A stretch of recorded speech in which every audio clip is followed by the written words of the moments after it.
জিকির করলে কলবটা ঠান্ডা করে দেন। জোরে বলেন তো কে?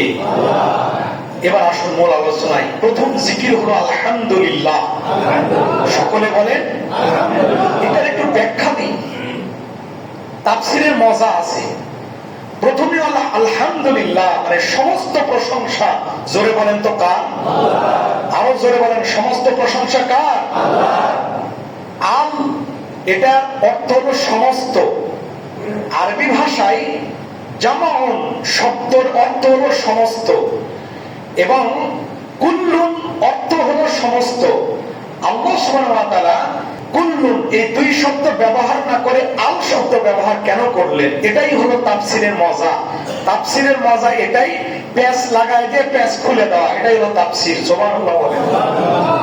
আল্লাহ সুবহানাহু ওয়া তাআলা বলছেন, قُلْ لَوْ كَانَ الْبَحْرُ مِدَادًا لِكَلِمَاتِ رَبِّي لَنَفِدَ الْبَحْرُ قَبْلَ أَن تَنفَدَ كَلِمَاتُ رَبِّي وَلَوْ جِئْنَا بِمِثْلِهِ مَدَدًا।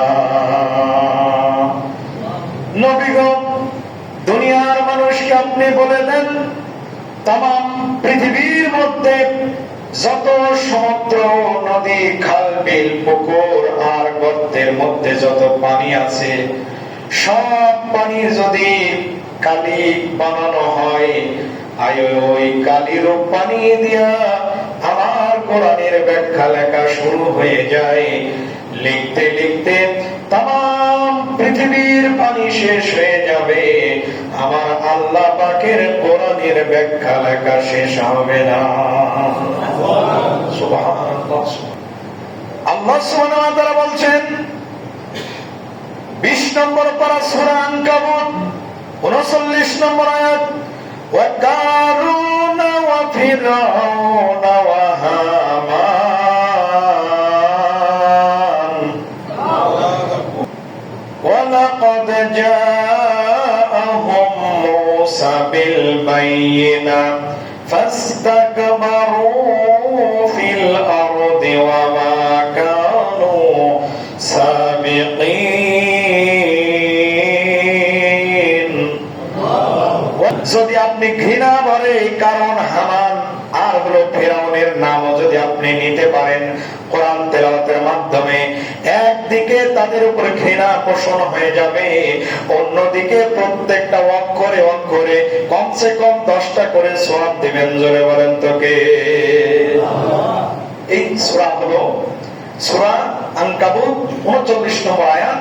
এখানে 3 জনের নাম এসেছে, কারণ ফেরাউন আর হামান, এদের সম্পর্কে একটু বলে আপনাদেরকে আমি মূল আলোচনায় চলে যাই। যেহেতু কথা উঠলো, এই 3 জন লোক এটা কোনো সাধারণ নাম নয়, এরা হলো সিম্বল, এরা হলো প্রতীক, এরা হলো এই কারণ ফেরাউন আর হামান গোটা পৃথিবীর যারা স্বৈরাচার, গোটা পৃথিবীতে যারা জুলুমবাজ, যারা জিকির করে আল্লাহকে মানে না, সর্বদাই নিজেই যাদের রব দাবি করেছিল, এই কিয়ামত পর্যন্ত এই কারণ ফেরাউন আর হামান হলো, এরা হলো সিম্বল, প্রতীক, যারা স্বৈরাচার তাদের জন্য।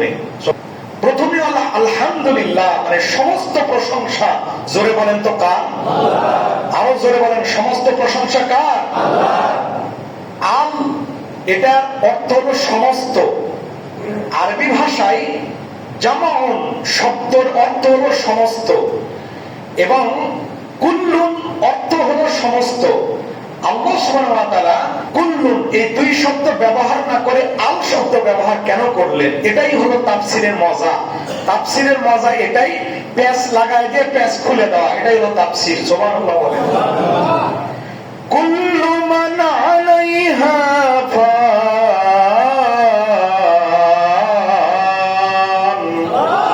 সব ধ্বংস হয়ে যাবে। কুল্লু মান আলাইহা ফান ওয়া ইয়াবকা ওয়াজহু রাব্বিকা যুল জালালি ওয়াল ইকরাম, শুধুমাত্র থাকবেন আমার রব। জোরে বলেন না সুবহানাল্লাহ। এখানে কুল্লুন শব্দ ব্যবহার করা হয়েছে।